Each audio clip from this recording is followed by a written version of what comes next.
Bonjour les amis, aujourd'hui je fais une petite vidéo hors programme car je viens d'atteindre les 1000 abonnés le 9 février 2024.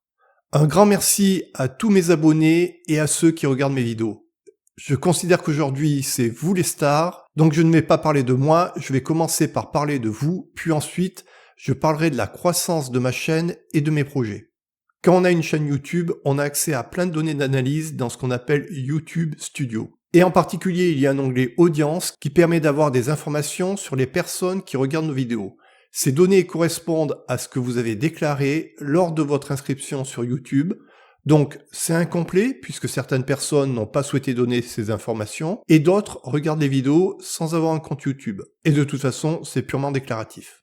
Comme vous pouvez le voir, mes vidéos sont majoritairement regardées par des non-abonnés, 78%. Et plus de 98% des personnes qui regardent mes vidéos sont des hommes. Il y a moins de 2% de femmes. 49 hommes pour une femme, une différence aussi énorme, ça paraît incroyable. Sur 1000 abonnés, il devrait donc y avoir une vingtaine de femmes. J'ai réfléchi à une raison qui pourrait expliquer un tel différentiel d'intérêt pour l'investissement et la liberté financière entre hommes et femmes. Je ne vois pas. D'autres youtubeurs hommes sur une thématique financière ont fait le même constat que moi. Je me demande si les youtubeuses de cette thématique ont une part de femmes dans leurs abonnés plus forte. En tout cas, bravo aux quelques femmes qui regardent mes vidéos, elles sont exceptionnelles, au moins en ce qui concerne leur centre d'intérêt. Concernant l'âge, il y a très peu de personnes de moins de 24 ans, 3,3%. À eux seuls, les personnes de 25 à 44 ans constituent plus de la moitié des personnes qui regardent mes vidéos, avec 33,5% de personnes de 25 à 34 ans et 36,4% de 35 à 44 ans. Et par contre, il y a seulement 22,2% des personnes entre 45 et 54 ans, et 4,7% entre 55 et 64 ans. Cela peut peut-être s'expliquer parce que sur YouTube, il y a plus de personnes jeunes. Sur ma chaîne, je parle beaucoup de liberté financière, peut-être cette thématique intéresse plus les jeunes, même si avec la baisse des retraites, sans parler des libertés financières, je pense que les personnes qui veulent anticiper leur retraite, ou même les retraités, peuvent avoir intérêt à essayer de se constituer une rente passive avec des investissements, étant donné qu'avec les lois passées par Macron, le montant des retraites va certainement baisser pour les nouveaux retraités. Concernant les pays, il y a logiquement une majorité de Français qui regardent mes vidéos, ça fait près de 80%. Par contre, pour les autres pays, je suis un peu étonné puisque le total est loin de faire 100%. Je pense que beaucoup de personnes n'ont pas déclaré leur pays.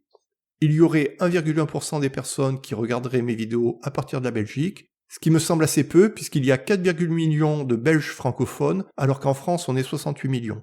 Et pour la plupart des plateformes dont je parle, on peut investir à partir de la Belgique sans problème. Mon audience provient à 0,5% du Canada, 0,2% de la Côte d'Ivoire, du Cameroun, du Sénégal, de la Suisse.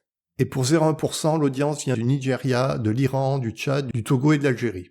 Même si peu de personnes regardent mes vidéos hors de France, ça me fait plaisir de savoir que certaines personnes à l'autre bout du monde, au Cameroun, au Sénégal ou ailleurs, regardent mes vidéos. Si vous habitez hors de France, je trouve amusant que vous mettiez un commentaire avec votre pays. En résumé, la personne type qui regarde mes vidéos est un homme français de 35 à 44 ans qui est non abonné à ma chaîne. J'ai posté ma première vidéo sur ma chaîne le 20 février 2023 et j'ai atteint les 1000 abonnés le 9 février 2024. Il m'aura donc fallu quasiment un an pour atteindre les 1000 abonnés. Donc je n'ai pas été particulièrement performant. Comme vous pouvez le voir, la croissance d'une chaîne YouTube est très irrégulière. Au début, on obtient très peu d'abonnés. J'ai mis 88 jours pour obtenir mes 100 premiers abonnés et seulement 43 jours pour obtenir les 100 suivants. Et pour passer de 900 à 1000 abonnés, il m'a fallu seulement 20 jours. C'est assez général, la croissance d'une chaîne YouTube n'est pas linéaire. C'est généralement les premiers abonnés qui sont les plus durs à obtenir. YouTube est vraiment une course de fond, il faut vraiment persévérer si on veut faire croître sa chaîne YouTube. 1000 abonnés, c'est une étape sur la longue route de la monétisation d'une chaîne YouTube. Puisque pour être monétisée, une chaîne doit avoir au minimum 1000 abonnés et 4000 heures de visionnage ou 10 millions de vues short. Donc je remplis maintenant la première condition, mais je suis loin de remplir la deuxième car pour l'instant je n'ai que 2600 heures de visionnage de mes vidéos. Et sur les 3 derniers mois, je n'ai fait que 210 heures de visionnage par mois. Ce qui est clair, c'est qu'à ce rythme, je n'atteindrai jamais les 4000 heures, car il faut atteindre le nombre d'heures sur une année glissante. Pour ceux qui ne savent pas ce qu'est la monétisation sur YouTube, c'est une rémunération donnée par YouTube aux YouTubeurs. Elle correspond à une redistribution des revenus publicitaires générés par YouTube. Sur une chaîne dédiée à la finance comme la mienne, cela devrait me rapporter de 6 à 7 euros pour 1000 vues. Par rapport au nombre de vues que je fais chaque mois, cela me rapporterait une petite trentaine d'euros. Autant dire que je ne compte pas sur cela pour atteindre la liberté financière. Car même si ma chaîne devrait croître, je pense que la monétisation ne me rapportera jamais beaucoup. Ce que j'apprécie sur ma chaîne, c'est partager mes connaissances. Je suis content de voir que maintenant qu'il y a plus d'abonnés, il y a également plus d'échanges via les commentaires des vidéos. Et je suis content d'avoir maintenant des échanges assez réguliers en commentaire avec certains d'entre vous. D'ailleurs, je veux faire une vidéo FAQ. Posez-moi des questions qui touchent à la liberté financière ou à l'investissement en commentaire de cette vidéo. Quand j'aurai assez de questions, je ferai une vidéo foire aux questions dans laquelle je répondrai à vos questions.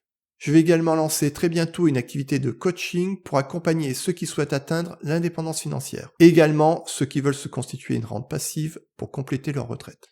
Étant donné que j'ai moi-même fait ce parcours, je proposerai également du coaching sur la reconversion professionnelle et la préparation de concours de la fonction publique. J'ai en effet réussi 4 concours de la fonction publique de catégorie A, j'ai été successivement professeur de mathématiques, inspecteur des impôts, statisticien de l'INSEE et maintenant youtubeur et créateur de formation.